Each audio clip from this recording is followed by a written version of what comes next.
Hey, you made it. Strategy number 7. Good for you. Now this is a final strategy and I call it the Renovate and Detonate strategy. It may require you spending a little bit of money, but I'm going to show you how to get the maximum tax deductions available on a second-hand property and increase your yield. Sound interesting?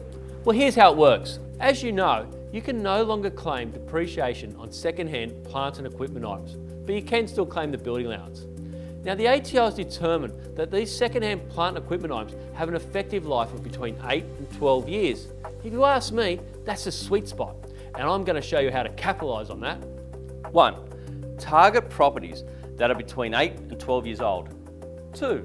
Do a minor renovation of roughly $20,000 to $40,000, replacing items like blinds and dishwashers and carpets because they have reached the end of their effective life. 3. Claim a capital loss on those items you've just removed. 4. Start depreciation on the newly installed items. 5. Continue to claim the building allowance because it's only a 10-year-old property. And 6.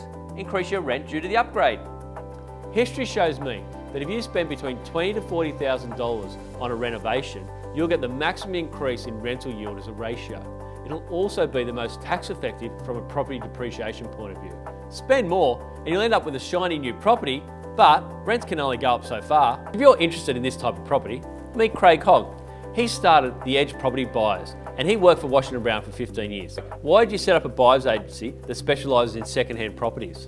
Well, to be honest, Tyron, during that 15 years at Washington Brown, I saw a lot of investors lose money who bought property brand new, off the plan, or new house and land packages. And what makes you think though, how did they lose money? What were they not researching? Or? Well, it's not necessarily that. It's sometimes they're taking advice from the wrong people who aren't trained up because you don't need to have a license to sell new property. Yeah, I know, that's always baffled me, to be honest. Yeah, and technically it's not a financial product, so anybody from the person next door can start selling. I wonder if they'll ever change that.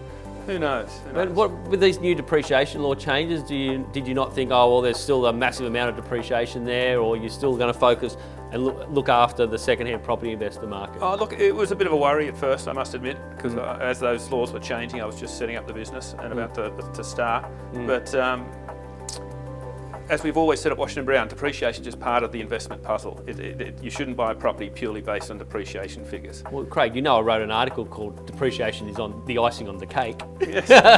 How could I not read your articles, Tom? That's right. I think I might have force-fed them to you. Yeah. So tell me, what areas are you specialising in? Where are you targeting property investment at the moment? As far as locations? Yeah. Okay. So a lot of research we're doing. I only buy in the areas where I research and I feel the numbers add up to successful growth over the long term. So at the moment we're licensed in New South Wales and Queensland, and we're focusing on the Newcastle area.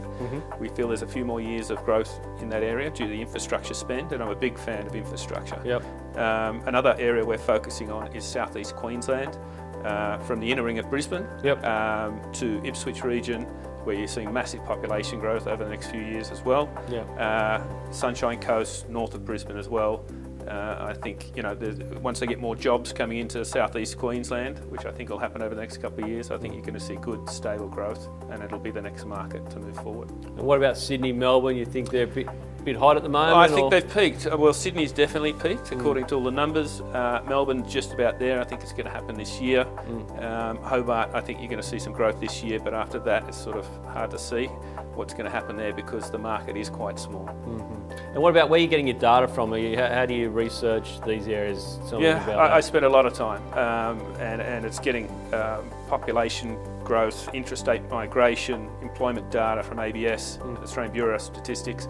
We're also on the federal, state and local planning.